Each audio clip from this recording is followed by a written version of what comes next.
ሰላም ጤና ይስጥልን ውድ የተከበራችሁ የሰገነት ሚዲያ ቤተሰቦች ሁላችሁም በያላችሁበት እንዴት አላችሁልን? የሰይነሽ ልጅ ነኝ።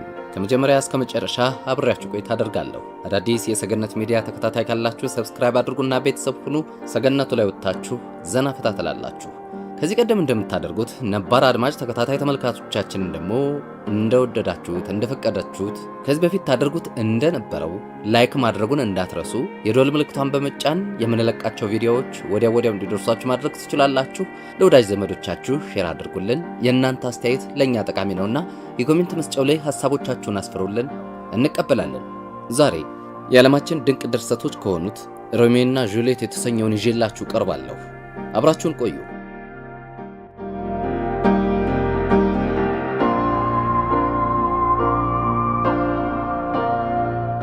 ሮሚዮና ጁሊየት ደራሲ ዊሊያም ሼክስፒር፣ ተርጓሚ ወንድሙ ነጋሽ ደስታ። ሮሚዮና ጁሊየት ተራኪ የሰይነሽ ልጅ። የዓለማችን ድንቅ ድርሰቶች ፍጻሜው ሲያምርና ሌሎች ከተሰኘው መጽሐፍ ውስጥ የተወሰደ በሰገነት ሚዲያ ብቻ።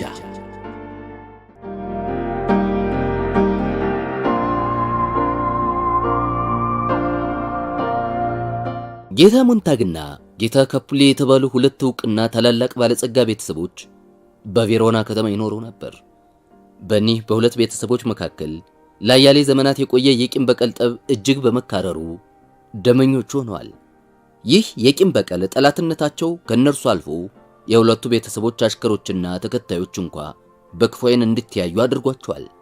እንዲያውም የሁለቱ ቤተሰቦች ተከታዮችና አሽከሮች መንገድ ላይ ድንገት ቢገናኙ ሻሙላ ተማዘው ደም ይፋሰስ ነበር። ስለሆነም ዘወትር በሚፈጠረው ግጭት የቬሮና ከተማ ሰላምና ጸጥታ አልፎ አልፎ ይናጋል። ይህ በእንዲህ እንዳለ አንድ ቀን አዛውንቱ ካፑሌ ታላቅ የራት ግብዣ ይደግሳሉ። በግብዣው ላይ አያሌው ወይዛዝርት መሳፍንትና መኳንንት እንዲገኙ ጥሪ ይደረግላቸዋል። የቬሮና ከተማ ቆነጃጅት በሙሉ ጥሪውን ተቀብለው በዕለቱ ግብዣ ላይ ይገኛሉ። በዚህ የጌታ ካፑሌ ግብዣ ላይ የደመኛው የጌታ ሞንታግ ቤተሰብ አባል ካልሆነ በስተቀር ማንም ቢመጣ ልባዊ መስተንግዶ ይጠብቋል። በዚህ ታላቅ የራት ግብዣ ላይ ሮዛሊን የምትባል አንዲት እመቤት ተገኝታለች። ይህች እመቤት የጌታ ሞንታግ ወንድ ልጅ የሮሚዮ ፍቅረኛ ነበረች።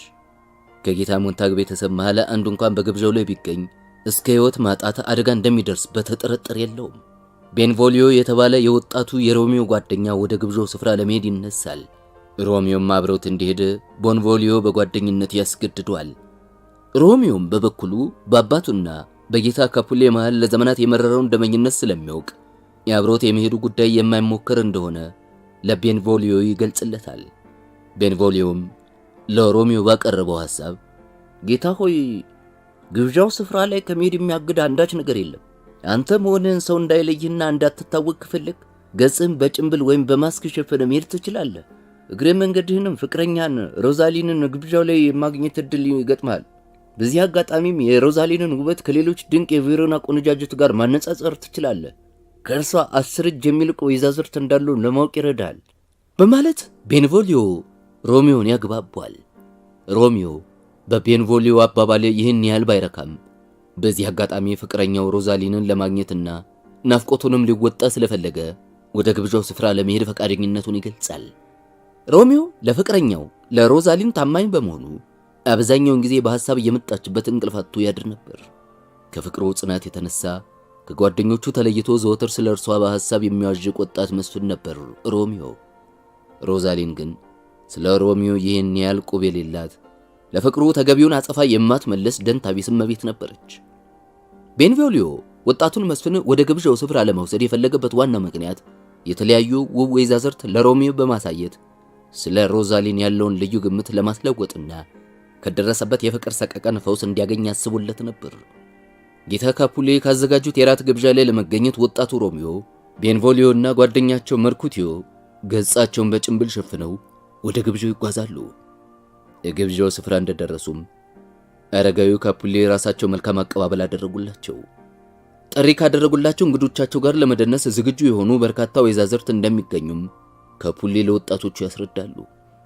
የተጋበዙት እንግዶች በሙሉ ከተገኙ በኋላ የዳንሱ ስነ ስርዓት ተጀመረ። ከሚደንሱት ወይዛዝርት መሃል በተለይ ባንዷ ላይ የሮሚ ዓይን አረፈ። አፈጣጠሯ እዚህ ቀርሽ የማትባል እጹብ ድንቅ ወይዘሪት ነበረች።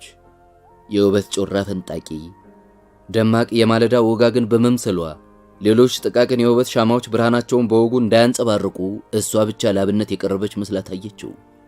በዚያ ምሽት ገጿ ላይ የሚያበራው የውበት ጸዳል በአንድ ጠይም ሰው የተጌጠ ዕንቁ መስሎ ይንተገተጋል። በእርግጥም እመቤቲቱ ማንም የማያገኛት ውድ ብርቅና በዓለማቸው የሌላት የውበት ዳርቻ ነበረች። ሮሚዮ ያችን ውብ እመቤት በርቀት አማትሮ ከግር ጥፍሯ እስከ ራስ ጸጉሯ ከቃኝ በኋላ ይገርማል እኮ ፍጥረቷ፣ ከጥቋቁር አዕዋፍ መሃል ጎልታና ደምቃ የምትታይ ነጭ እርግብ ትመስላለች። ውበቷ፣ ፍጽምነቷ፣ እንከን የለሽነቷ ከሌሎች ወይዛዝርት ሁሉ የላቀች መሆኗን በጉል ያመለክታል እያለ ያደናቁትና የውዳሴ ቃላት ለራሱ አነበነበ። ሮሚዮ የውዳሴ ቃላት ለራሱ ሲያነበንብ ቲባልት የተባለው የጌታ ካፑሌ የወንድም ልጅ ድንገት ይሰማዋል። ቲባልትም ሮሚዮን ወዲያው በድምፁ ይለየዋል። ቲባልት በተፈጥሮ ጀርጃራና መንፈሰ ቁጡ ወጣት ነበር። የደመኛቸው የሞንታግ ቤተሰብ የሆነው ሰው ገጹን በጭንብል ሸፍኖ በግብዣው ላይ ሊሳለቅ የመጣ መስሎት ቲባልት ደሙ ፈላ። በደም ፍላት አንባርቆ በወጣቱ ሮሚዮ ላይ እጁን በማንሳት እዚያው ሊገድለው ደነፋ። የቲባልት አጎት አዛውንቱ ካፑሌ ግን በዚያን ወቅት ምንም አይነት ጉዳትም ሆነ ድፍረት በማንም ላይ እንዳይደርስ ቲባልትን ይገስጹታል። ለእንግዶቻቸው ክብርና ሰላም በመሻት ድግሳቸውም እንዳይበላሽ በማሰብ ብቻ አልነበረም ካፑሌ ግልግል የገቡት። በተለይ ወጣቱ ሮሚዮ በተፈጥሮ መልካም ምግባር ያለው ትሁት በመሆኑ ክፉ እንዲደርስበት ክብሩም እንዲነካ ጨርሶ አልፈለጉም። ቲባልትም ሳይወድ በግድ አደብ ገዝቶ ለጊዜው ንዴቱን ተቆጣጠረ። ቢሆንም በግብዣው ላይ ሳይጠራ የተገኘው የጠላታቸው የሞንታግ ልጅ ሮሚዮ በሌላ ጊዜ ምሱን እንደሚያገኝ ቲባልት መዛቱ አልቀረም። የዳንስ ጨዋታው ጋብ እንዳለ ሮሚዮ ቀደም ሲል አይኑን የጣለባት እመቤት ወደ ቆመችበት አቅጣጫ ያማትር ጀመር። ገጹን በጭንብል በመሸፈኑ እሱነቱን ለይቶ ሰው ይታዘበኛል ከሚለው ስጋት የልዩንታና ፍርሃት ራሱን አላቀቀ። ምንም ሳያመነታ ወደዚያች እመቤት አቅጣጫ በቀጥታ መራ። ቀረብ ብሎ በጨዋ ደንብ እጇን ያዛደረገና ይቅርታ የኔ እመቤት፣ ይህን ቅዱስ እጅ በመንካቴ ከባድ ኃጢአት ሰርቻለሁ።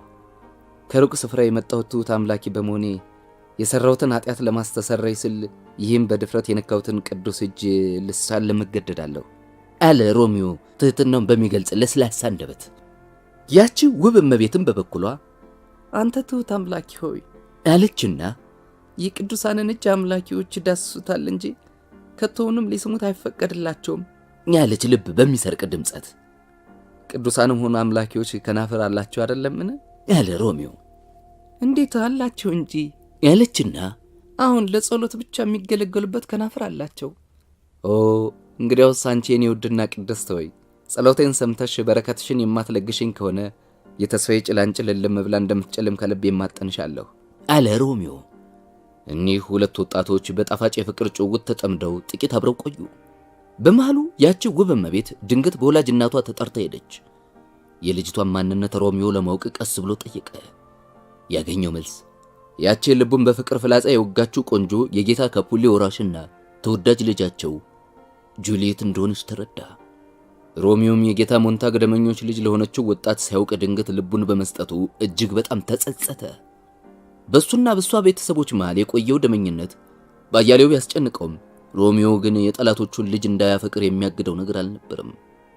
ጁሊየትም በበኩሏ አእምሮ አረፍት አጥቷል። ቀደም ሲል የፍቅር ቃላት አብረው ስትለዋወጥ የቆየችው ጉብል የቤተሰቧ ደመኛ የሞንታግ ልጅ ያውም ራሱ ሮሚዮ እንደነበር በተረዳች ጊዜ ስሜቷ ተነካ። ድንገት በፍቅሩ ልትነደፍ በመቻሏም ድንጋጤ ተሰማት። ሳታስብ ለእርሱ ያላትን አድናቆትና ፍቅር በመግለጿም ተጸጸተች። እርሱ ለእርሷ ያዘንላትን ያህል እርሷም ለእርሱ ከልብ አዘነችለት። ምንም እንኳ የዕለቱ አጋጣሚ የደመኛችን ልጅ በማፍቀሯ አስደናቂ አዲስ ፍቅር ልደት ቢመስላትም በቤተሰቦቻቸው አለመጣጣም ብቻ እንድትጠላው መገደዷን ስታስብ ልቧ በሐዘን ተሰበረ። ግብዣው እኩለ ሌሊት እንዳበቃም ሮሚዮና ባልደረቦቹ ወደ የመኖሪያቸው ተመለሱ። ነገር ግን ከጥቂት ጊዜ በኋላ ሮሚዮ የት እንደገባ ባለማወቃቸው ጓደኞቹ ፈልገው ሊያገኙት አልቻሉም። ሮሚዮ ልቡን አስረክቦ ከመጣበት አካባቢ ለመራቅ ጨርሶ ተሳነው። ጭር ባለው ሌሊት የደመኞችን ግንብ ኃያሉ ፍቅር ብርታቱን ሰጥቶት ዘሎ ገባና በአትክልት ውስጥ ይንጎራደር ጀመር። እንደ አጋጣሚ የአትክልቱ ስፍራ ከውዲቷ ጁልየት መኝታ ቤት በስተጀርባ ነበር።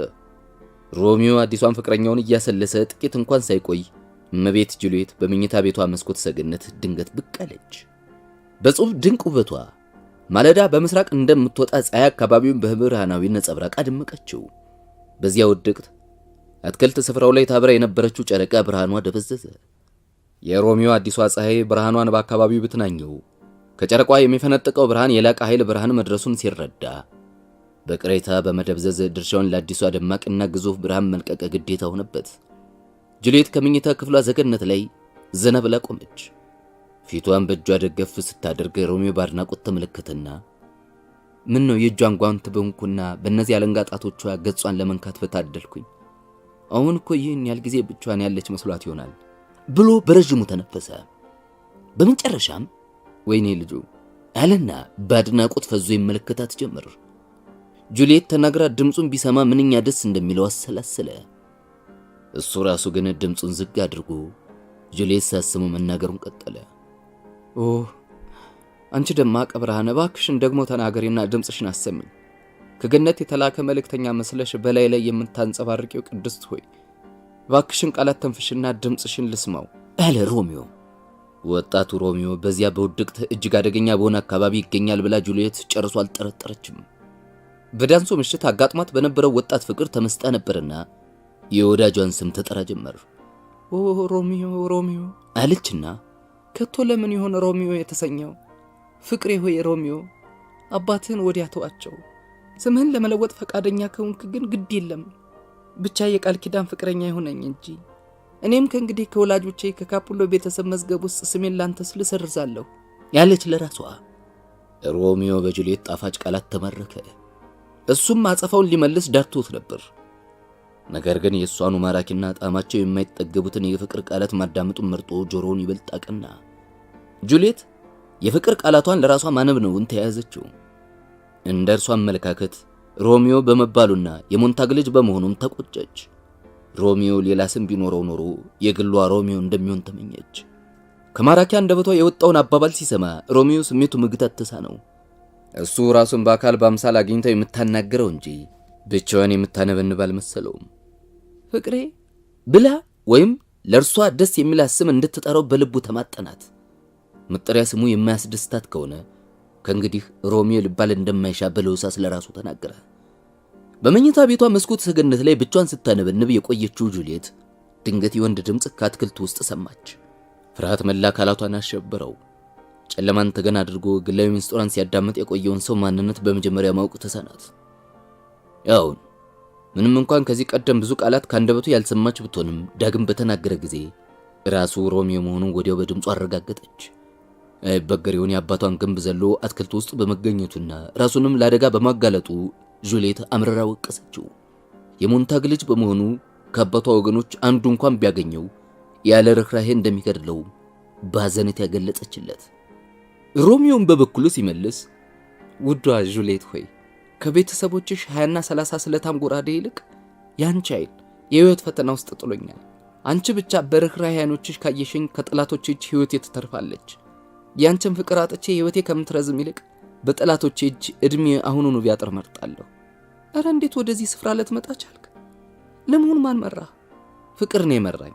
የሮሚዮን በአካባቢው መኖር ሳትጠራጠር ውስጣዊ ስሜቷን አውጥታ ያነበነበችው የልቧን እንዲያውቅባት የተናገረችው የፍቅር ቃላት ትውስ አላትና ፊቷ በሀፍረት ፈመሰለ። ያመለጧትን የፍቅር ቃላት መልሳ በወሰደች ፈቃዷ በሆነ ነበር። ነገር ግን አንዴ ካፋ ወጥቷልና የማይቻል ሆነ።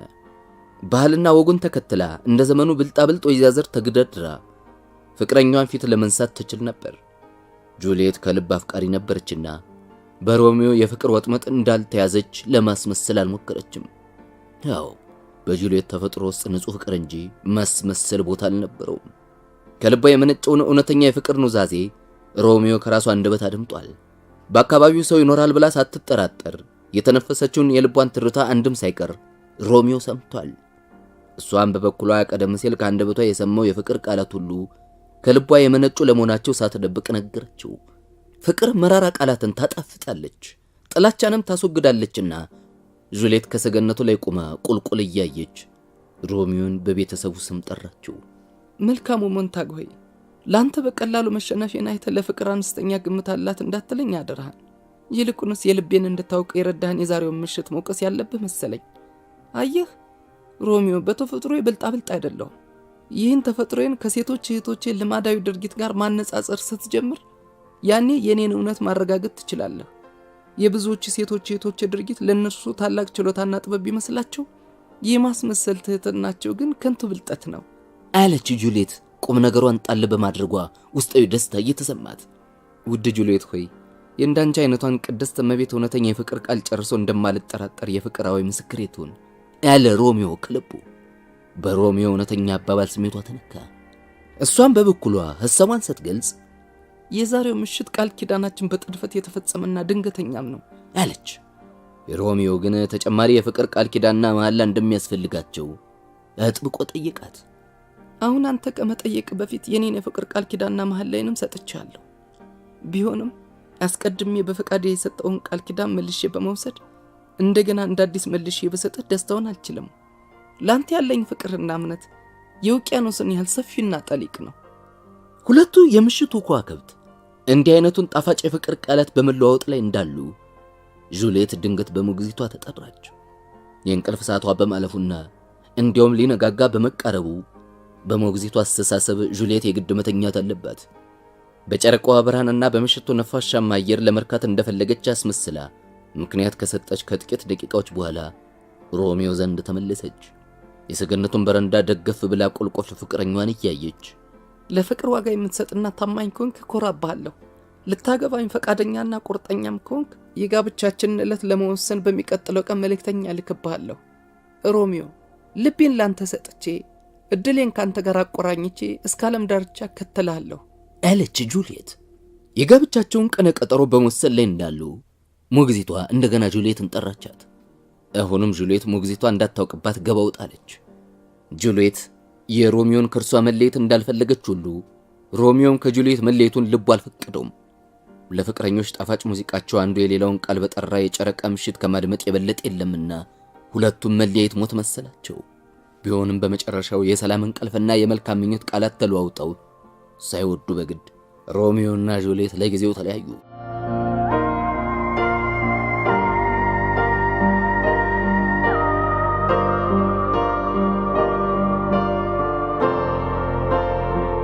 ጎህ ቀደደ። ሰማይና ምድሩ ከተጣበቀበት የተላቀቀ ይመስል አካባቢው በብርሃን ውጋገን መድመቅ ጀመረ። ሮሚዮ አእምሮ በፍቅረኛው ሐሳብ በመጠመዱ ከእንግዲህ መተኛት እንደማይችል ተረዳ። ጥቂት ካሰላሰለ በኋላ ወደ ቤቱ ከመሄድ ይልቅ በአካባቢው ወደሚገኝ ገዳም አምርቶ አባሎራን ሊያነጋግር ፈለገ። መልካሙ መነኩሴ አባሎራ የማለዳ ጸሎታቸውን በማድረስ ላይ ነበሩ። ሮሚዮ ማልዶ መድረሱን ባየው ጊዜ ሌሊቱን በሙሉ ባይኑ እንቅልፍ ሳይዞር እንዳደረ ተረዱ። ሮሚዮ ከሮዛሊን ጋር የነበረውን ጽኑ ፍቅር አባሎራ ያውቁ ነበርና ምናልባትም እሷን በማሰብ ሳይተኛ ያደር መሰላቸው። ሮሚዮ ግን በውቤቷ ጁልየት አዲስ ፍቅር መነደፉን ገለጸላቸው። በዚያን ዕለት የጋብቻቸውን ስነ ስርዓት እንዲፈጽሙለትም እርዳታቸውን በጠየቀ ጊዜ መነኩሴው እጅግ ተገረሙ። ከሮዛሊን ወደ ጁልየት የዞረውን ድንገተኛ የፍቅር ወግ ሰምተው ጆሮአቸውን ማመን አቃታቸው። ሆኖም ሮሚዮ ለሮዛሊን የነበረው ጽኑ ፍቅርና እሷ ግን ፊት ተነሳው እንደነበረ ከዚህ ቀደም ደጋግሞ ነግሯቸው ስለነበረ ቃሉን አምነው ተቀበሉ። አባሎራም በነገሩ ተገርመው ያው የወጣት ወንዶች ፍቅር በልባቸው ሳይሆን በአይናቸው ላይ ይበረታል አሉ። ለእውነተኛ ፍቅር አጸፋ መመለስ የማትችለውን ሮዛሊንን በማሰብ ጊዜውን በከንቱ በማባከኑ ሮሚዮ ራሱን ወቀሰ። ጁልየት ግን በእርሱ ዘንድ ተወዳጅና እሷም ከልቡ አፍቃሪ መሆኗን በአድናቆት ተናገረ። መልካሙ መነኩሴ ግን የሮሚዮና የጁልየት ጋብቻ የሰላም በር ከፋችና የምስራች እንደሚሆን ገመቱ። የሁለቱ ጋብቻ ለረጅም ዘመን የቆየውን የጌታ ካፑሌና የጌታ ሞንታግን ቂም በቀል ወደ ሰላምና ፍቅር እንደሚለውጡ አሰቡ። የሁለቱ ጋብቻ በቬሮና ከተማ ዘወትር የሚፈጠረውን ሽብር አስወግዶ እርቀ ሰላም እንደሚወርድ በማመን አባሎራ ውስጣዊ ደስታ ተሰማቸው። አባሎራ የጌታ ሞንታግና የጌታ ካፑሌ ወዳጅ በመሆናቸው ብቻ ሳይሆን ወጣቱን ሮሚዮ ከልብ ይወዱት ነበርና ከጁልየት ጋር ሊያጋቡት ፈቃደኝነታቸውን ወዲያውኑ ገለጹለት። ጁልየት ለሮሚዮ በገባችው ቃል መሰረት መልእክተኛዋን ላከች። ሮሚዮም በበኩሉ ጁልየት ራሷ አባሎራ ቤት ድረስ ፈጥና እንድትመጣ ያው መልእክተኛ እንዲነግራት ጠየቀው። ከጥቂት ጊዜ በኋላ ጁልየት አባሎራ ቤት ደረሰች። ሮሚዮና ጁልየት በቀጠሯቸው ሰዓት እንደተገናኙ አባሎራም ሥርዓተ ጸሎት አድርሰው ሁለቱ ፍቅረኛሞች በማይበጠስ የጋብቻ ሰንሰለት አቆራኟቸው። በሮሚዮና በጁልየት ጋብቻ የሰማይ መላእክት እንኳን እንደሚፈነድቁ የጌታ ሞንታግና የጌታ ካፑሌ የዘመናት ቂም በቀል ጠባሳ ተፍቆ ወደ ዘላለማዊ ሰላም እንደሚለወጥ በማመን ጸሎታቸውን በደስታ ደመደሙ። የጋብቻቸው ስነ ስርዓት እንዳበቃ ጁልየት ወደ ቤቷ ገሰገሰች። ቀኑ ቶሎ መሽቶ ሮሚዮ ባለፈው ሌሊት ያጫውታት የነበረው የአትክልት ስፍራ በቃሉ መሰረት እስኪመጣ ተቅበጠበጠች። ደቂቃዎች ሰዓታት ሆኑባት። በዚያን ዕለት ረፋዱ ላይ የሮሚዮ ባልንጀሮች ቤንቮሊዮና መርኩቲዮ በቬሮና አውራ መንገድ ላይ ሲዋቡ አጋጣሚ ሆኖ ከጌታ ካፑሌ ቤተሰብ አባላት ጋር ይገናኛሉ። ከኒህ የካፑሌ ቤተሰብ መሃል ግልፍተኛው ቲባልት ይገኝበታል። እንደሚታወሰው ቲባልት በጌታ ካፑሌ ራት ግብዣ ላይ ከሮሚዮ ጋር ካልተፋለምኩ ብሎ በወቅቱ ተገላግሏል። ቲባልት መርኩቲዮን እንዳየ የሞንታግ ቤተሰብና የሮሚዮ የልብ ወዳጅ መሆኑን ስለሚያውቅ የስድብ ናዳ ወረደበት። ባሽሙር ወረፈው። መርኩቲዮም ለግላጋና ደመቁጡ ወጣት በመሆኑ ለቲባልት ወረፋ ጽፈውን በኃይለ ቃል መለሰለት። ቤንቮሊዮ ጠቡን ለማብረድ ከወዲያ ወዲህ ሲራወጥ ከየት መጣ ሳይባል ሮሚዮ ድንገት ከችላል። ግልፍተኛው ቲባልትም ከመርኩቲዮ ወደ ሮሚዮ ፊቱ መለሰና አንተ እኮይ በማለት ዘለፈው። ሮሚዮ ግን የቲባልትን ዘለፋ በትዕግስት ለማለፍ ሞከረ። ዛሬ ሮሚዮ ከቲባልት ጋር ለመጋጨት ጨርሶ አልፈለገም። ቲባልት የጁልየት ያጎት ልጅ መሆኑና እሷም እንደምትወደው ስለሚያውቅ ውዝግብ ውስጥ ሊገባ አልቀጣም። ወጣቱ ሮሚዮ ምንም እንኳን የሞንታግ ቤተሰብ ቢሆንም በተፈጥሮ አዋቂ ጨዋና ትሁት በመሆኑ በቤተሰቦቹና በእነካፑሌ መሃል በተፈጠረው አለመግባባት በጭራሽ ጣልቃ ገብቶ አያውቅም። ስለሆነም ከቲባልት ጋር ሰላም ለመፍጠር ሞከረ። እንዲያውም ድምጹን አለሳልሶ መልካሙ የካፑሌ ወገን ሆይ በማለት ልባዊ ሰላምታና ክብሮት አቀረበለት። ደመኛ መሆናቸውን ልቦናው እያወቀ የካፑሌን ስም በመልካም ቃል አጣፍጦ ማውሳቱ ለሮሚዮ ውስጣዊ ደስታ እንደሚፈጥርለት ከራሱ ከሮሚዮ በስተቀር ማንም ሊደርስበት የማይችል ስውር ሚስጥር ነበር። ግልፍተኛው ቲባልት ግን የሞንታግን ቤተሰብ አምርሮ ስለሚጠላ የሮሚዮን ትዕግስትና በጎ አመለካከት ከድፍረትና ከንቀት ቆጥሮ ሻምላ መዘዘበት። ሮሚዮ ከቲባልት ጋር ላለመጋጨትና እንዲያውም እርቀ ሰላም እንዲወርድ የፈለገበትን ምክንያት ወዳጁ መርኩቲዮ እንኳን ሊረዳ አልቻለም። የሮሚዮ ችላ ባይነትና ለቤተሰቡ ስምና ክብር አለመቆርቆር መርኩቲዮን ይበልጥ አስቆጣው። የወጣትነት ትኩስ መንፈሱ ገንፍሎ እሱም ቲባልትን ዘለፈው። ሻምራውንም መዞ ለፊልም ያስገደደው። ቲባልትና መርኩቲዮ በሻምላ ክትክት ገጠሙ። ሮሚዮና ቤንቮሊዮ ለግልግል ቢገቡም ሳይሳካላቸው ቀረ። በፊልሙ ወቅት መርኩቲዮ ክፉኛ ቆስሎ ሕይወቱም ወዲያው አለፈች። ሮሚዮ የመርኩቲዮን ሞት እንዳየ ትዕግስቱ አለቀ። ደሙ ፈላና ቀደም ሲል ቲባልት በሰደበው ቃል እርሱም መልሶ አንተ እኩይ በማለት ሻሙላውን መዞ በቲባልት ላይ ተንደረደረበት። ቲባልትና ሮሚዮ ለግልግል በሚያስቸግር ሁኔታ ተፋለሙ። ከጥቂት ደቂቃዎች በኋላ የግልፍተኛው ቲባልት ሕይወት በሮሚዮ እጅ አለፈች። የመርኩቲዮና የቲባልት ዜና ሞት ወዲያው በአካባቢው ተሰማ። የቬሮና ከተማ ሕዝብ በነቂስ ወጥቶ ጉድ አለ። ናዛውንቱ ጌታ ካፑሊና ጌታ ሞንታግ ከነሚስቶቻቸው ስፍራው ደረሱ። የከተማይቱ ጸጥታ በመደፍረሱ የቬሮናው ልዑልም እሳት ለብሰው እሳት ጎርሰው ሕዝቡ ከተሰበሰበበት ስፍራ ደረሱ። የመንግስታቸው ጸጥታ ዘወትር በእነዚህ ሁለት ወገኖች ስለሚደፈርስ ጥፋተኛውን ያለ ርኅራኄ ለመቅጣትና ዳግም ሰላም እንዳይታጣ ነበር የልዑሉ አመጣጥ። የጠቡን መንስኤና የሁለቱን ሰዎች አሟሟት በዝርዝር እንዲያስረዳቸው ልዑሉ ቤንቮሊዮን ያዙታል። ቤንቮሊዮም የሮሚዮን ጥፋት ሳያጋንን የጓደኞቹን በደል ሳያጎላ ከእውነትም ሳይርቅ የዓይን ምስክርነት ቃሉን አሰማ። የቲባልት ሞት እመቤት ካፑሌ መሪር ሐዘን ወደቀባቸው። ጉዳዩን ከመቀበል በስተቀር ሌላ ምንም ማለት ታያላቸው። በጉዳዩም ላይ አስቸኳይ ፍርድ እንዲበየንበት ልዑሉን ተማጠኑ። ቤንቮሊዮ የሞንታግ ቤተሰብ ብቻ ሳይሆን የሮሚዮን ጓደኛ በመሆኑ ምስክርነቱ ለማን እንደሚያደላ ጠርጥረው ቃሉ መታመን እንደሌለበት እመቤት ካፑሌ ወተወቱ። ወይ አለማወቅ እመቤት ካፑሌ ከአዲሱ አማቻቸው ጋር ሙግት ይግጠሙ። የአማቻቸው ሮሚዮ የልጃቸው የጁልየት ባለቤት መሆኑ ገና መች ተገለጠላቸውና በአንድ ወገን እመቤት ሞንታግ የልጃቸውን የሮሚዮ ሕይወት ለማትረፍ ልመናቸውን ተያያዙት።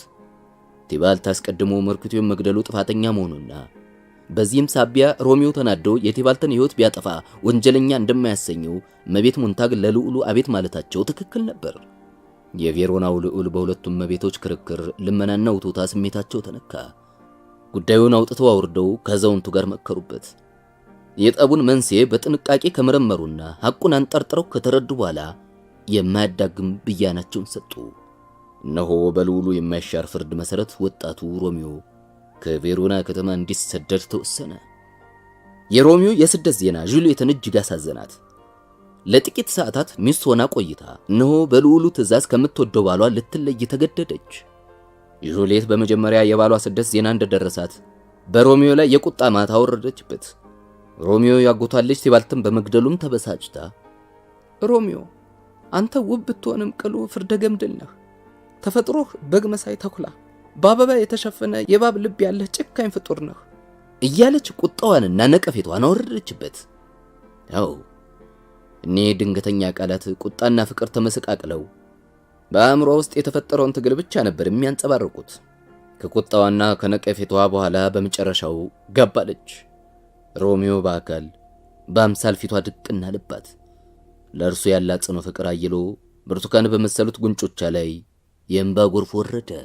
ያጎቷን ልጅ ባሏ በመግደሉ ብታዝንም ቲባልት ሊገለው የነበረው ራሱ ሮሚዮ በመትረፉ ሐዘኗ ወደ ደስታ ተለወጠ። ጥቂት ቆየት ብላ የሮሚዮን መሰደድና ከእርሷም የመለየት ሁኔታ ስታስታውስ ራሷን መቆጣጠር ተሳናት። ሮሚዮ ከቬሮና ከተማ እንዲሰደድ የተወሰነበት ቅጣት ከብዙ ቲባልቶች ሞት ይበልጥ መሪር ሐዘን ውስጥ ከተታት። ከቲባልትና ከመርኩቴዮ ሞት በኋላ ሮሚዮ ለጥቂት ጊዜ አባሎራ ቤት ተሸሽጎ ቆየ።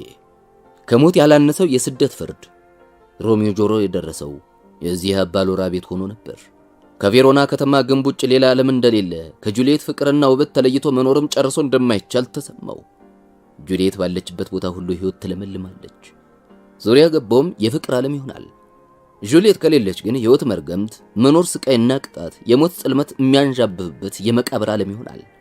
እናም ሮሚዮ ከፍቅረኛው ከጁልየት መለየት ሞት ሆነበት። መልካሙ መነኩሴ ሮሚዮን ሊያጽናኑት ቢሞክሩም እርሱ ግን በመለየት ሰቀቀን ልቡ ባብቷልና ምክራቸውን ሊሰማ አልቻለም። እንደ እብደት አድርጎት ጸጉሩን ነጨ፣ መሬት ላይ ወድቆ ተንከባለለ። ከብስጭቱም የተነሳ ሞቴን በገዛ እጄ ላፍጥናትና ወደ መቃብሬ መውረድ ይሻለኛል እያለ ሕይወቱን ጠላ። ከጥቂት ጊዜ በኋላ ከጁልየት ዘንድ መልእክት ደረሰው። ቀስ በቀስ መንፈሱ ተረጋጋ፣ ስሜቱን መቆጣጠርም ቻለ። መነኩሴውም የሮሚዮ አስተሳሰብ የወንድነት ጥንካሬ የጎደለውና ደካማ መንፈስ የሚታይበት በመሆኑ ወቀሱት። ረጋ ባለ አባታዊ አንደበታቸውም የተባረከው ልጄ ሮሚዮ ሆይ ቲባልት ባንተ እጅ ሕይወቱ አለፈች። ከእንግዲህ የራስህንና የውድ ባለቤትህን ሕይወት ለማጥፋት ትፈልጋለህ? አየህ ልጄ፣ ያለ አንተ ምንም ተስፋ የሌላት ጁልየት አንተ ብትሞት ሁለመኗ ከንቱ ይሆናል። የሰው ልጅ መንፈሰ ጠንካራና ብርቱ ካልሆነ በስተቀር አፈጣጠሩማ እንደ ሰም ልፍስፍስ ነው። ከሞት ቅጣት ድነህ ስደት የተፈረደብህ ቢሆንም የልዑሉ ብያኔ ሰብአዊ ርኅራኄ የተሞላበት እንደሆነ ያመለክታል ያሉና ምክራቸውን በመቀጠል ልጄ ሆይ አንተ ቲባልትን ገደልከው። ግን እኮ ቲባልት ቢቀድምህ ኖሮ ሊገድልህ ይችል ነበር። በዚህ መልካም አጋጣሚና ዕድል መንፈስ ይጽናና። አንተ በሕይወት እያለህና እሷም እያለች ከጁልየት ጋር ባልና ሚስት ሆናችኋል። ይህ አጋጣሚና መልካም ዕድል ከሁሉም በላይ ደስታ ሊሰጥ ይገባል። ልጄ ሆይ ገና ወጣት በመሆንህ ምንም የሕይወት ፈተና አላጋጠምህም፣ ስቃይና መከራ አልደረሰብህም። ይልቁንስ ተስፋ ለቆረጡና በችግር ተንገላተው ለሚሞቱ ምስኪናን ማዘን ይኖርብሃል አሉ አባሎራ።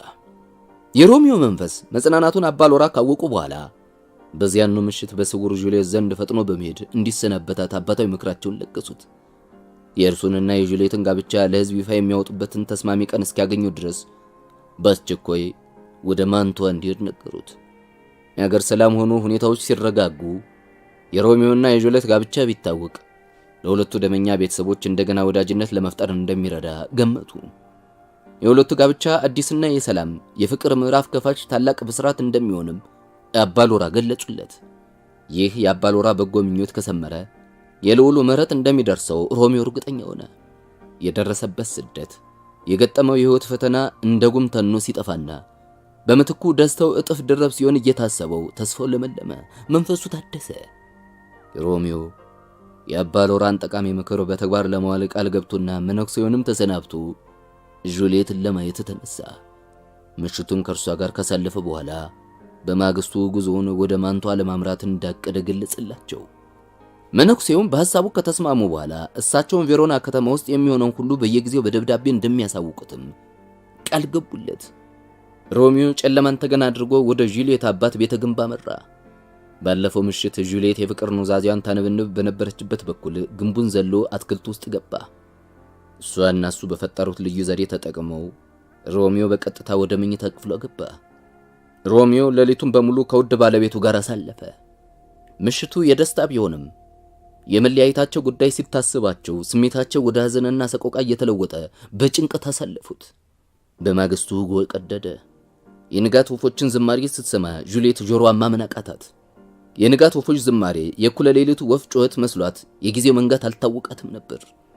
የንጋት ወፎች ዝማሬ ከብርሃን ብልጭታ ጋር እውን እየሆነ መምጣት የጁልየትን ሐዘን አበረታባት። ቀስ በቀስ የወፎቹ ዝማሬ ጣዕሙን እያጣ ለጆሮ የሚዘገንን ዋይታና ለቅሶ መሰላት። እንዳይነጋ የለም ነጋ። የብርሃን ውጋጋን ጭልጭል ማለት ጀመረ። የሁለቱ ፍቅረኞች መለያያ ጊዜም ደረሰ። ሮሚዮ እንባ እየተናነቀው ጁልየትን ተሰናበተ። ለውድ ባለቤቱም ከማንቷ በየጊዜው ደብዳቤ እንደሚጽፍላትም ቃል ገባ። እሷም በእንባ ጎርፍ ታጥባ ተሰናበተችው። ሮሚዮ በመስኮት በኩል ዘሎ በሰላም ከግንቡ ውጭ መሬት ላይ አረፈ። ሰገነቱ ላይ ቆማ ቁልቁል አየችው። ደህንነቱን ብታረጋግጥም በሞት ተለይቷት ወደ መቃብር ዓለም የሚወርድ መስሎ ነበር ለጁልየት ታያት።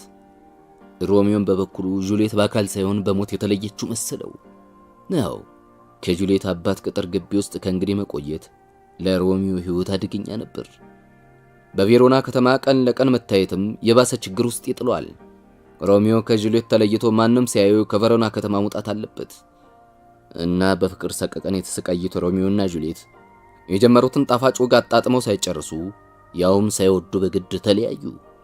የኒህ የሁለቱ ያልታደሉ ፍቅረኞች አሳዛኝና አሰቃቂ የህይወት ፈተና የመከራ ጎዳና ተጀመረ እንጂ ገና ምኑ ተያዘና ሮሚዮ ጥቂት ቀናት ከውድ ባለቤቱ እንደተለየ አዛውንቱ ካፑሌ ጁልየት ልጃቸው ማግባቷን አያውቁምና ሊድሯት አሰቡ። እሳቸውም ሆኑ መላ ቤተሰባቸው ጁልየት በስውር ከሮሚዮ ጋር ጋብቻ ትፈጽማለች ብለው በህልማቸውም ሆነ በእውናቸው ሊታሰባቸው የማይችል ጉዳይ ነበር። ካፑሌ ለልጃቸው ለጁልየት የመረጡላት ባለ ፓሪስ የሚባል ጀግና ጨዋና የተከበረ ወጣት ነበር። ወይ ነዶ!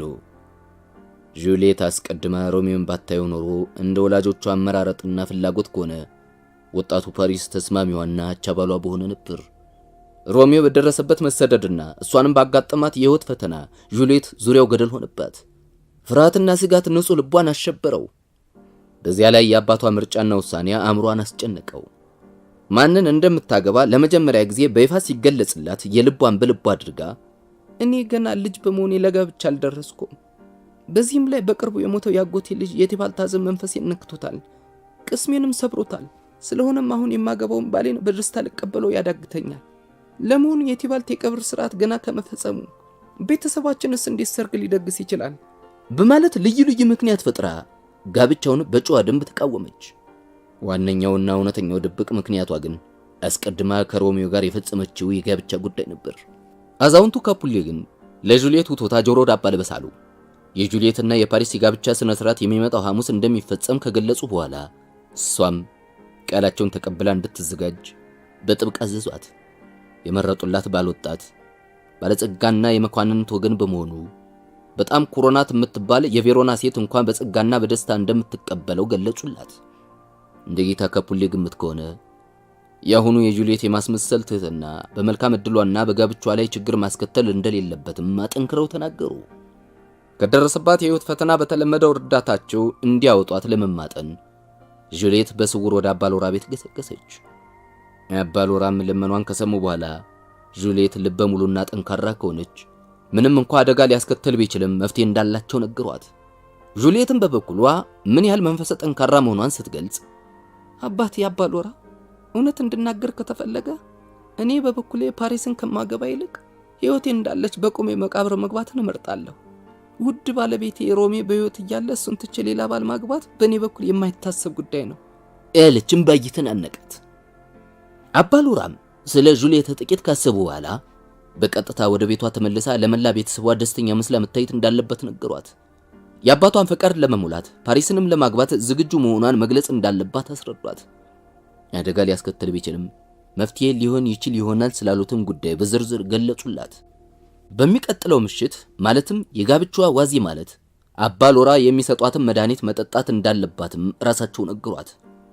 መድኃኒቱን ከጠጣች በኋላ ለ42 ሰዓታት ፍጹም ሕይወት የለሽ በድን ትመስላለች። በማግስቱ ሙሽራው ፓሪስ ለጋብቻቸው ስነ ስርዓት ሊወስዳት ሲመጣ ፍጹም የሞተች መስላ ትታያለች። ዘመድ አዝማድም እንዲሁ የሞተች ይመስለውና ወደ አያት ቅድመ አያቶቿ ወይም ቤተሰብ መቃብር ቤት አስከሬኗን ይወስዳሉ። ይህን አደጋ ሊያስከትል የሚችል ዘዴ አባ ሎራ ለጁልየት ከገለጹላት በኋላ ለማበረታታት ያህል ልጄ ወዳጄ ጁልየት ሆይ የሴትነት ደካማ ባህሪሽና ፍርሃትሽን ካንቺ አስወግጂ። የኔን አደገኛ ሙከራ ከተስማማሽበት በምሰጥሽ ፈሳሽ መድኃኒት በ42 ሰዓታት ውስጥ ከህልምሽ እንደነቃሽ ያህል ሁሉም ነገር ቀላል ይሆንልሻል። ከመንቃትሽ በፊት ግን እኔና አንቺ ምን እንዳደረግን ለሮሚዮ ገልጽለታለሁ። በመጨረሻም ሮሚዮ እኩለ ሌሊት ላይ መጥቶ ከመቃብር ቤት አውጥቶ ወደ ማንቶ ይወስድሻል አሉ መልካሙ መነኩሴ። ለሮሚዮ ያላት ጽኑ ፍቅርና ፓሪስን የማግባት ፍራቻዋ ተደማምሮ አንድ አይነት የመንፈስ ብርታትና የአካል ጥንካሬ ሰጣት። አባ ሎራ ያዘዟትን ለመፈጸም ቃል ገባችና መድኃኒቱን ተቀብላ ወደ ቤቷ ገሰገሰች። ጁልየት አባ ሎራ ከሚኖሩበት ገዳም ጥቂት እልፍ እንዳለች እንዳጋጣሚ ወጣቱን ፓሪስ መንገድ ላይ ያገኘችው። በጨዋ አነጋገርና ትህትና ተላብሳ የትዳር ጓደኛው ለመሆን ሙሉ ፈቃደኝነቷን ገለጸችለት። አንደበቷን አለሳልሳ በማስመሰል ጥበብ ተጠቅማ ፈቃዷን ልትፈጽምለት ቃል ትገባለች። ይህ የጁልየት ፈቃደኝነትና በጎ ቃል እንደተሰማ ለካፑሌ ቤተሰብ ታላቅ የምስራች ሆነ። ያዛውንቱ ካፑሌ ከደስታቸው ብዛት ሽምግልናቸውን ረስተው ፍጹም የወጣትነት መንፈስ ተሰማቸው። ፓሪስን ላለማግባት አንገራግራ አባቷን ያስቀጣቸውን ያህል አሁን ሐሳቧን ለውጣ ፈቃዳቸውን ለመፈጸም ዝግጁ በመሆኗ አዛውንቱ ካፑሌ ከመጠን በላይ ፈነደቁ። ልጃቸውን ከማንም አበልጠው ወደዷት። እሷም ሐሳባቸውን ዳግም ላለመጣስ መወሰኗን ገለጸች።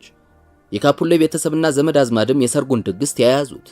በቬሮና ከተማ ታይቶና ተሰምቶ የማይታወቅ ድግስ ለማሰናዳት ከፍተኛ የገንዘብ ወጪ ተመድቦ ሽር ጉዱ ቀጠለ። አባ ሎራ በሰጧት መመሪያ መሰረት ረቡዕ ዕለት ማታ ጁልየት መድኃኒቱን ጠጣች።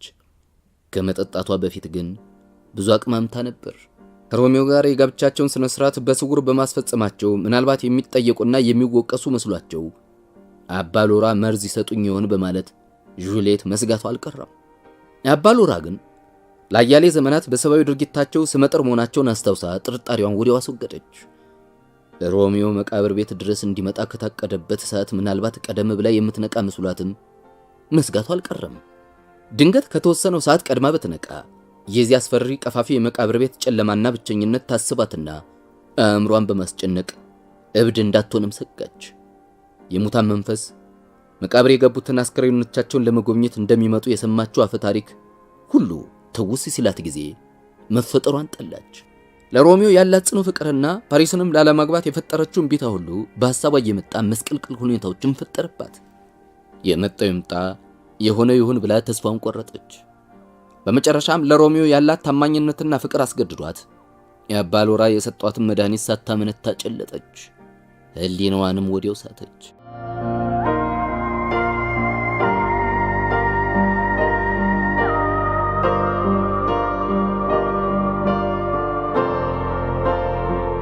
ሐሙስ ማለዳ ሙሽራው ፓሪስ ሙሽሪት ጁልየትን ሊወስድ በድምተኞቹ ታጅቦ ጌታ ካፑሌ ቤት ይደርሳል።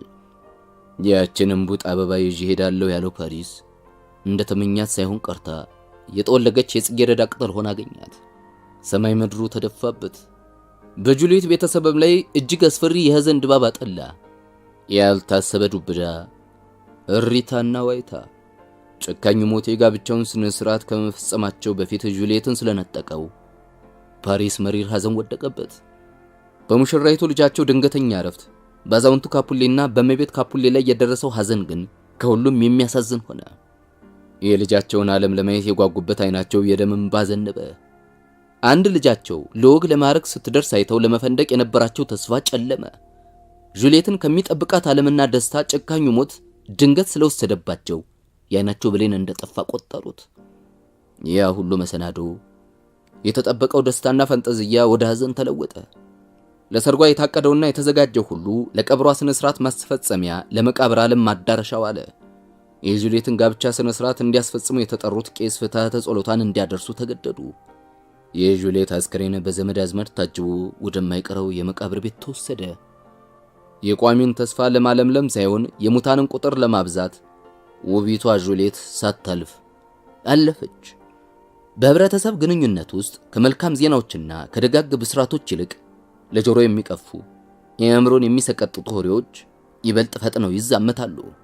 የጁልየት ሞትና የቀብር ስነ ስርዓት በመነኩሴው የማስመሰል ዘዴ የተቀነባበረ መሆኑ ውድ ባለቤቱም በሚያስተኛ መድኃኒት ኃይል ለተወሰኑ ሰዓታት መቃብር ቤት ውስጥ ፍጹም የሞተች መስላ እንደምትተኛና ሮሚዮም በተወሰነለት ሰዓት ደርሶ ከጨለመው የመቃብር ቤት እንዲያወጣት አባ ሎራ መልእክተኛ ይልካሉ። የአባ ሎራ መልእክት ለሮሚዮ ከመድረሱ በፊት ግን የጁልየት አሳዛኝ ሞት ሮሚዮ ካለበት ማንቷ ቀድሞ ይደርሳል።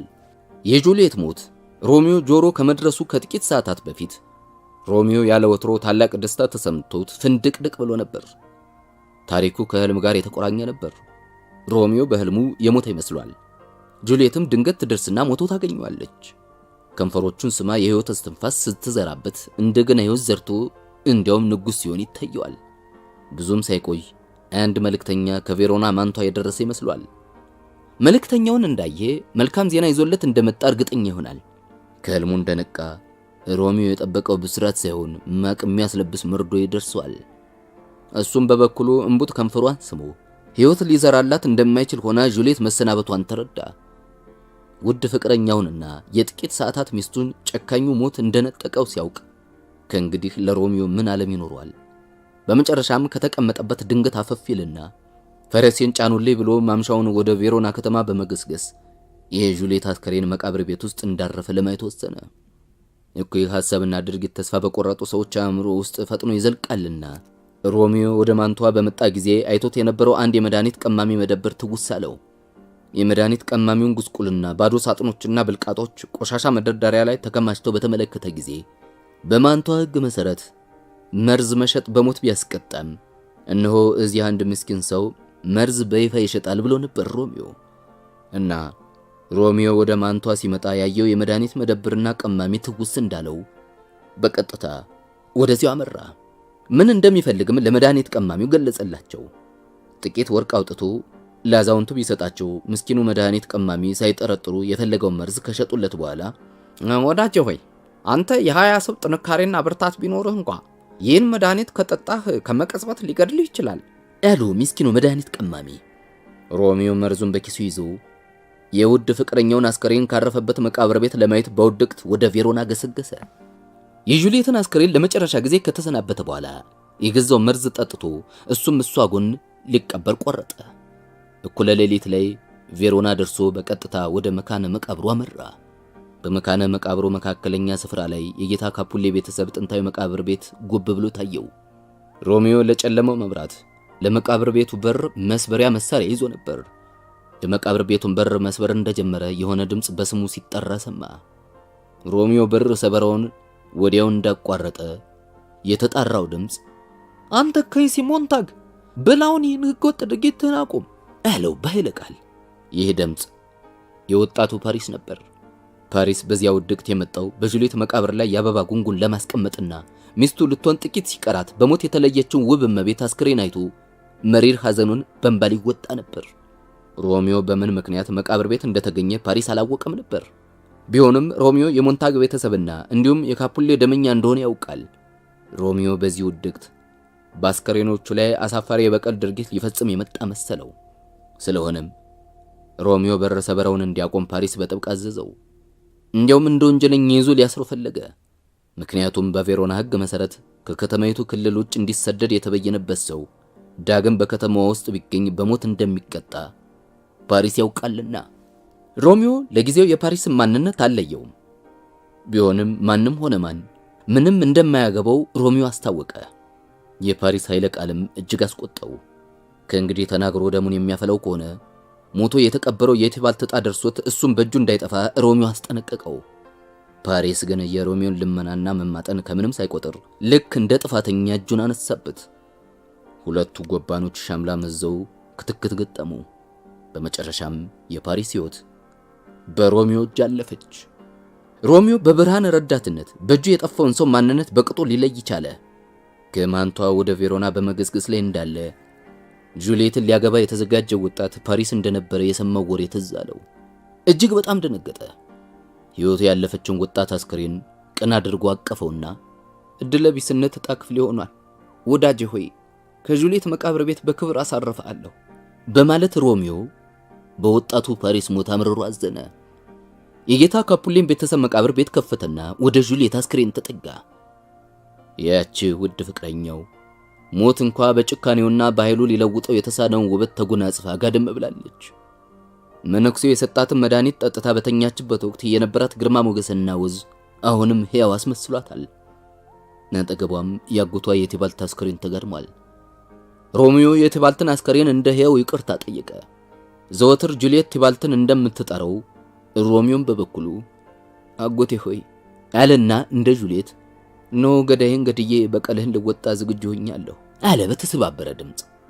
ያው የቲባልት ገዳይ ራሱ ሮሚዮ ስለሆነ እንደ አባባሉ ከቶ ማንን ሊገድል ይሆን? ሮሚዮ የጁልየትን ከንፈር በዝግታ ሳመ። የመጨረሻውና ዘላለማዊ ስንብት። የማንቷው መድኃኒት ቀማሚ የሸጡለትን መርዝ ከኪሱ አውጥቶ በአንድ ትንፋሹ ጨለጠ። ይህ ሮሚዮ የጠጣው መርዝ ጁልየት እንደጠጣቸው አይነት አይደለም። ሮሚዮ የጨለጠው መርዝ ከመቅጽበት ገዳይነቱ የተረጋገጠ ሲሆን ጁልየት የጠጣችው ፈሳሽ መድኃኒት ግን እነሆ ውጤቱ ልታይ ምንም ያህል አልቀረውም። አባ ሎራ እንዳሉት አደገኛ ይሆን ወይስ? አባ ሎራ ለሮሚዮ የጻፉለት አስቸኳይ ደብዳቤ በአጋጣሚ ሳይደርሰው ቀረ። ጁልየት ትነቃለች ብለው የገመቱት ሰዓት በመድረሱ አባ ሎራ ራሳቸው የመቃብር ቤቱ መክፈቻ መሳሪያና ፋኖስ ይዘው ያችን መቤት ከመቃብር ቤቱ አስፈሪ ጨለማ ነፃ ሊያወጧት ይመጣሉ። በነጌታ ካፑሌ መቃብር ቤት ውስጥ በውድቅት ብርሃን በማየታቸው አባ ሎራ እጅግ በጣም ተገረሙ። የወደቁ ሻምላዎችንና የፈሰሰ ደም እልፍ ብሎ የሮሚዮና የፓሪስ አስከሬን ተዘርጋግቶ ሲያዩ መነኩሴው አይናቸውን ማመን አቃታቸው። ይህ አስደንጋጭና የማይታመን ጉድ አባ ሎራን እጅግ አስፈራቸው። አሟሟታቸው እንዴት ሊሆን እንደቻለ ጥቂት ማስተላሰል ጀመሩ። በመሃሉ ጊዜው ይደርስና እመቤት ጁልየት ከረጅም እንቅልፏ ልክ በሰዓቷ ትነቃለች። አባ ሎራን አጠገቧ ቆመው እንዳየች የት እንደነበረችና እዚህ ቦታ ለምን እንደተገኘችም በትክክል አስታወሰች። ፍቅረኛዋ ሮሚዮ የት እንደሚገኝ አባ ሎራን አጥብቃ ጠየቀቻቸው። በዚህ መሃል አባ ሎራ አንዳች የጫጫታ ድምፅ ከአካባቢው ሰሙ። ጁልየት ከዚያ ከሞታ እንባ ፈጥና እንድትወጣ ተማጠኗት።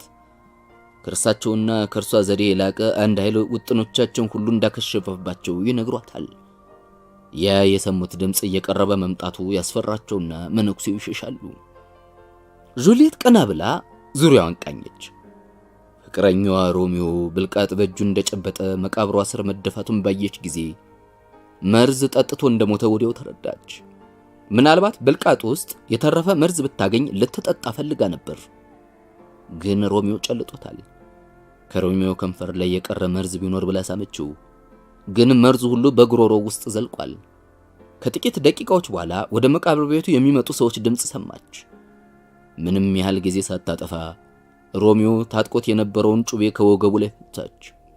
ያቺ ውብ እመቤት ራሷን በራሷ ወግታ ፍቅረኛዋ ሮሚዮ ጎን ለዘላለም አረፈች።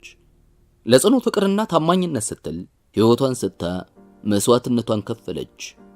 ውቤቷ ጁልየት የመካነ መቃብሩ ዘበኞች ደም እንደ ጎርፍ ወደ ፈሰሰበትና የወጣት አፍቃሪዎች አስከሬን ወደ ተረፈረፈበት የልፈት መድረክ ተቃረቡ። ቀደም ሲል ፓሪስን ተከትሎ የመጣው አሽከር በጌታውና በሮሚዮ መሃል የተፋፋመውን ጸምና የሻምላ ክትክት ለዘበኞቹ ሊነግር ፈጥኖ ሄዶ ነበር። እናም ዘበኞቹ ተግተልትለው መቃብር ቤቱ ደረሱ። እሪታውና ዋይታው ከዳር እስከ ዳር አስተጋባ። የወጣቶቹ የእልፈት ዜና በመላው ቬሮና ወዲያው ተሰራጨ። የከተማይቱ ነዋሪዎች ከወዲያ ወዲህ ተሯሯጡ። ፓሪስ፣ ሮሚዮ፣ ጁልየት እያለ ህዝቡ ግራ ተጋባ። እሪታውና ዋይታው ጌታ ሞንታግና ጌታ ካፑሌን ከመኝታቸው ቀሰቀሳቸው። የቬሮና ልዑልም በቤተ ክርስቲያኑ አካባቢ የተፈጠረውን ሽብርና ውካታ ለመረዳት በቀጥታ ወደ መካነ መቃብሩ ስፍራ ታጅበው ደረሱ። አባ ሎራም ቀደም ሲል ድምፅ ሰምተው ከጁልየት አጠገብ በመሸሽ ላይ እንዳሉ ወደ ቤተ ክርስቲያኑ ግቢ በመሯሯጥ ላይ በነበሩት ዘበኞች ተያዙ። በፍርሃት ተንጠው ከዓይናቸው እንባ ሲንዠቀዠቅ በመታየታቸው ይጠረጠራሉ። ስፍር ቁጥር የሌለው የቬሮና ከተማ ህዝብ ከጌታ ካፑሌ ቤተሰብ መቃብር ቤት ዙሪያ ተሰበሰበ። የቬሮና ከተማ ልዑልም እጅግ ተገረሙ። በዚህ ውድቅት ስለተፈጠሩ አስደንጋጭ አሳዛኝና እንግዳ ትዕይንት አባ ሎራ በዝርዝር እንዲያስረዷቸው ያዟቸዋል። ጌታ ሞንታግና ጌታ ካፑሌ በተገኙበት የሮሚዮንና የጁልየትን ዕድለ ቢስና አሰቃቂ የፍቅር ታሪክ አባ ሎራ ማስረዳት ጀመሩ። በልጆቻቸው ጋብቻ የሁለቱ ቤተሰቦች የረጅም ጊዜ ደመኝነት እንዲያከተም አቅደው በሁለቱ ፍቅረኞች ፈቃድ ለሰላም መስፈን ለፍቅር ልምላሜ የተጫወቱት ሚና አባ ሎራ በቀን መንፈስ አስረዱ። ፍቅረኞቹ እንዴት እንደተጋቡ አባ ሎራ ሲገልጹ ክቡራን ወዳጆቼና ልጆች ሆይ ይህች እዚህ የምታዩት እመቤት ጁልየት የሮሚዮ ታማኝ ፍቅረኛውና ሚስቱም ነበረች። ይህ በእርሷ አጠገብ ወድቆ የምታዩት ሮሚዮ የጁልየት አፍቃሪና ታማኝ ባለቤቷ ነበረ። እኔ በበኩሌ የሁለቱን ጋብቻ ይፋ ለማውጣት መልካም አጋጣሚና ጊዜ ስጠባበቅ ቆየሁ።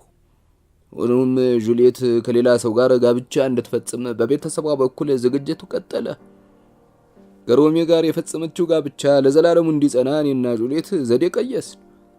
ይኸውም ለተወሰኑ ሰዓታት የሚያስተኛ መድኃኒት እንድትጠጣና ዘመድ አዝማድም የሞተች መስሎት አስከሬኗን በአያት ቅድመ አያቶቿ መካነ መቃብር ቤት እንዲያሳርፉ ነበር። አስከሬኗ እዚህ ቤተ መቃብር እስካረፈ ድረስ ዘዴያችን ሰምሮ ፍላጎታችን ተሳክቶ ነበር። ሮሚዮ ከማንቷ መጥቶ ከዚህ ጨለማ መቃብር ቤት እንዲወስዳት አስቀድሜ አስቸኳይ ደብዳቤ ጽፌለት ነበር አሉና አባ ሎራ እምባ እየተናነቃቸው ጁልየት የጠጣችው መድኃኒት ስራውን ሊያበቃና እሷም ከመንቃቷ በፊት ለሮሚዮ የጻፍኩለት ደብዳቤ እንዳጋጣሚ ሳይደርሰው የቀረ ይመስላል። ሮሚዮም የጁልየት ሞት ተባራሪ ዜና አስቀድሞ ሰምቶ ኖሮ ወደዚህ ስፍራ ገስግሶ መጣ። በመጨረሻም እኔ ጁልየት ዘንድ በሰዓቱ ደረስኩ። ጁልየትም ከተኛችበት ሞት አክል እንቅልፍ ነቃች። አነጋገርኳት፣ አነጋገረችኝ። አስቀድሜ ወደ መቃብር ቤቱ ልገባ ስል ፓሪስንና ሮሚዮን ሞተው በማግኘቴ ክፉኛ ደነገጥኩ። በሕይወት እያለች ጁልየት ካነጋገርኩት በኋላ የሰዎች ድምፅ ሰምቼ ወደ ኋላ መለስ ስል ያሉና አባ ሎራ የጀመሩትን ታሪክ መቀጠል ተሳናቸው። የአንደበታቸው ተዘጋ፣ ቃላት ጠራቸው። ከሟቹ ቤተሰቦች ያላነሰ ሐዘንና ሰቁቃ በእኒያ ለንጹህ ፍቅር ስምረት በጣሩት በአባ ሎራ ላይ በረታ።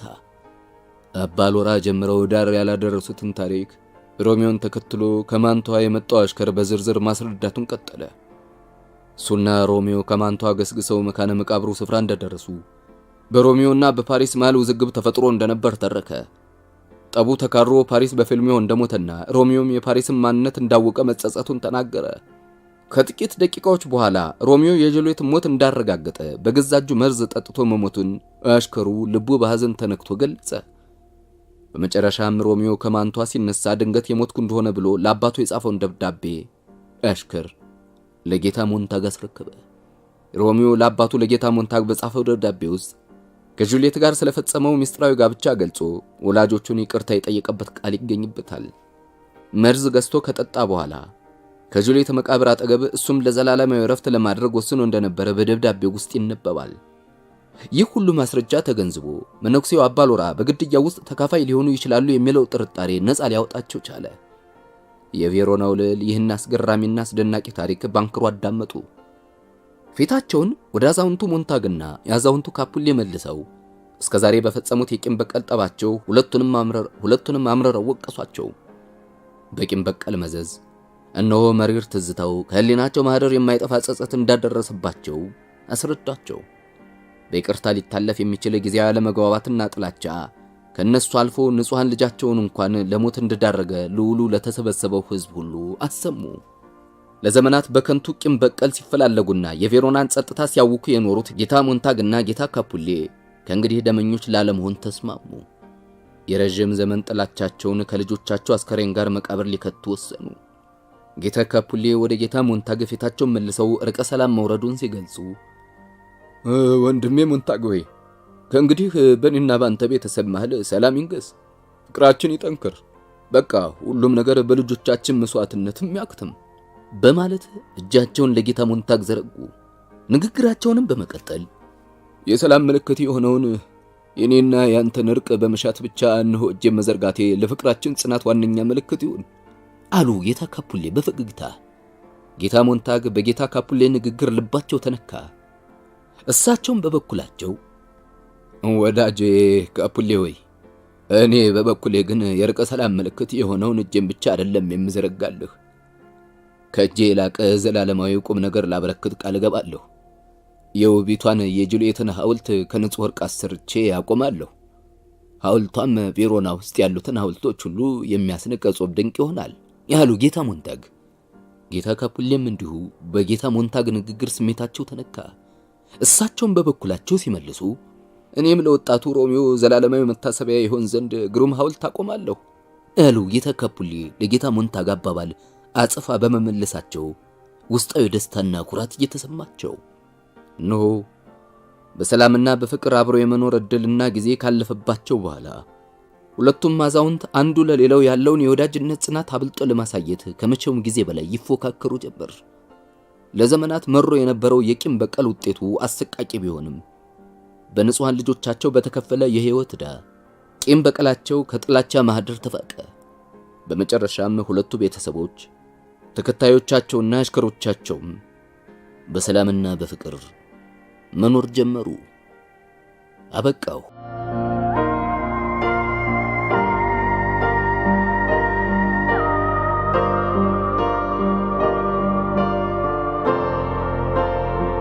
ውድ የሰገነት ሚዲያ ቤተሰቦች ሮሚዮና ጁሊየት የተሰኘው ልቦለድ ይህን ይመስል ነበር።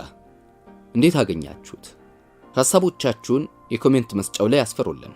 አሁን ያቀረብኩላችሁ ታሪክ እኛ ሀገር በአሁኑ ወቅት በተለይም ኢትዮጵያ ውስጥ ከሚፈጠረው ጋር ልዩነት ያለው ይመስላችኋል?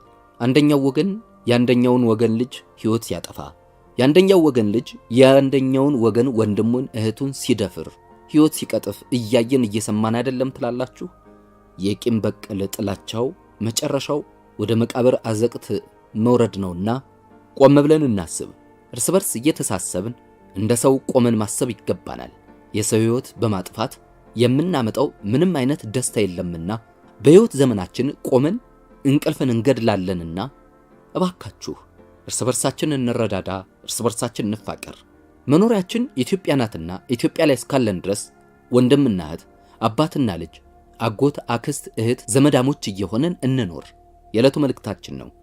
አዳዲስ የሰገነት ሚዲያ ቤተሰብ ካላችሁ ሰብስክራይብ አድርጉና ቤተሰብ ሁኑ። ለወዳጅ ዘመዶቻችሁ ሼር ታደርጋላችሁ። እነሱም እንደናንተው ሰገነቱ ላይ ወጥተው ዘናፈታ ይላሉ።